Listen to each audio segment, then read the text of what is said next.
ಭಗವಾನ್ ಬುದ್ಧನ ಮೂಲ ಹೆಸರು ಸಿದ್ಧಾರ್ಥ. ಸಿದ್ಧಾರ್ಥ ಪೂರ್ವ ಸೂಚನೆಯನ್ನು ಕೊಡದೆ ತನ್ನ ಸಾರಥಿ ಚೆನ್ನನೊಂದಿಗೆ ನಗರ ಸಂಚಾರಕ್ಕೆ ಹೊರಟು ಹಾದಿಯಲ್ಲಿ ಮುದುಕನನ್ನು, ರೋಗಿಯನ್ನು ಮತ್ತು ಒಂದು ಸಾವನ್ನು ಕಂಡು ವ್ಯಾಕುಲಗೊಳ್ಳುತ್ತಾನೆ. ಖಿನ್ನ ಮನಸ್ಕನಾಗಿ ದುಃಖದಿಂದ ಕಂಗೆಟ್ಟು ಮನದಲ್ಲಿ ವಿರಕ್ತಿ ಹೊಂದುತ್ತಾನೆ. ಚಿಂತನೆಯಲ್ಲೇ ಕುಳಿತು ಆಲೋಚಿಸುವಾಗ ಅವನ ಮುಂದೆ ಸನ್ಯಾಸಿಯೊಬ್ಬ ಬರುತ್ತಾನೆ.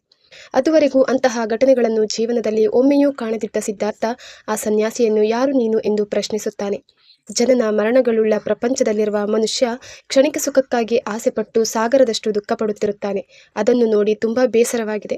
ಅದರ ಜಂಜಾಟ ಬೇಡವೆಂದು ನಾನು ಅಲ್ಲಿ ಇಲ್ಲಿ ಅಲೆಯುತ್ತಾ ನೆಮ್ಮದಿಯಾಗಿದ್ದೇನೆ.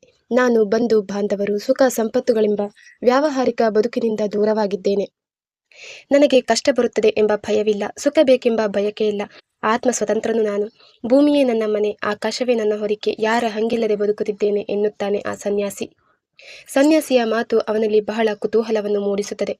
ಅವನ ವಾಕ್ಯಗಳು ಅವನ ಮನಸ್ಸನ್ನು ಸೆಳೆಯುತ್ತದೆ.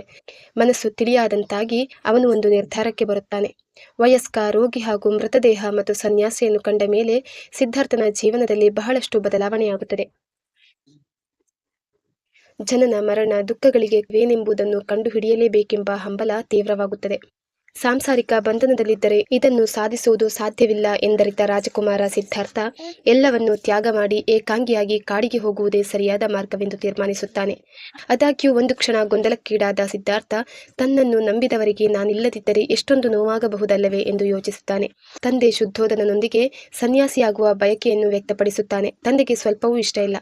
ಆಗ ಸಿದ್ಧಾರ್ಥ ತನಗೆ ಎಂದೂ ವೃದ್ಧಾಪ್ಯ ಬರಬಾರದು, ದುಃಖ ಉಂಟಾಗಬಾರದು, ಸಾವು ಸಂಭವಿಸಲೇಬಾರದು ಎಂಬ ಬೇಡಿಕೆಯನ್ನಿಡುತ್ತಾನೆ. ಇವುಗಳನ್ನು ನಿನ್ನಿಂದ ಕೊಡುವುದಕ್ಕೆ ಸಾಧ್ಯವಾಗುವುದಾದರೆ ನಾನು ಸನ್ಯಾಸಿಯಾಗುವುದಿಲ್ಲ ಎನ್ನುತ್ತಾನೆ ಸಿದ್ಧಾರ್ಥ. ಶುದ್ಧೋಧನ ಮೂಕವಿಸ್ಮಿತನಾಗುತ್ತಾನೆ.